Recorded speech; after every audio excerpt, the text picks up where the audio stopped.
രാവിലെ നമ്മൾ പല്ല് തേക്കരുത് എന്താന്നല്ലേ? I am doctor Shameer. നമ്മൾ രാത്രി നല്ലവണ്ണം പല്ല് തേച്ചിട്ട് ഉറങ്ങുന്ന ആൾക്കാരാണെന്നുണ്ടെങ്കിൽ ബാക്കിയകത്ത് ഫുഡ് പാർട്ടിക്കിൾസ് ഒന്നും തന്നെ കാണത്തില്ല. അതുകൊണ്ട് ബാക്ടീരിയ ഒന്നും ഫോം ചെയ്യത്തില്ല.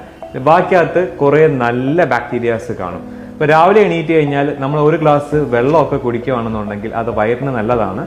നല്ല ബാക്ടീരിയാസ് കുറെ വയറ്റിലേക്ക് പോകും. നമുക്ക് ദഹനത്തിന് അല്ലെങ്കിൽ ഡൈജഷനൊക്കെ നല്ല രീതിയിൽ അത് ഹെൽപ്പ് ചെയ്യും. നമുക്ക് മോർണിംഗ് ബ്രേക്ക്ഫാസ്റ്റ് കഴിഞ്ഞതിന് ശേഷം നമ്മൾ പല്ല് തേക്കുകയാണ് എന്നുണ്ടെങ്കിൽ കുറച്ചും കൂടെ നല്ലതാണ്. പിന്നെ ഒരു ലഞ്ച് വരെയുള്ള ടൈം ആക്ച്വലി നമ്മുടെ വാക്കകത്ത് നല്ല ഫ്രഷ് ആയിരിക്കും. നിങ്ങൾ രാവിലെ ഒരു മോർണിംഗ് മീറ്റിങ്ങിനൊക്കെ പോകണമെന്നുണ്ടെങ്കിലും നിങ്ങളുടെ വായെല്ലാം നല്ല ഫ്രഷ് ആയിട്ടിരിക്കും. സോ അതുകൊണ്ട് രാവിലെ പല്ല് തേക്കുന്നത് എപ്പോഴാണ് നിങ്ങൾക്ക് എല്ലാവർക്കും മനസ്സിലായല്ലോ. ഇതേപോലത്തെ ഇൻഫോർമേറ്റീവ് വീഡിയോസിനായിട്ട് നമ്മുടെ പേജ് ഫോളോ ചെയ്യാൻ, ലൈക്ക് ചെയ്യാനും മറക്കരുത്. Thanks for watching this video.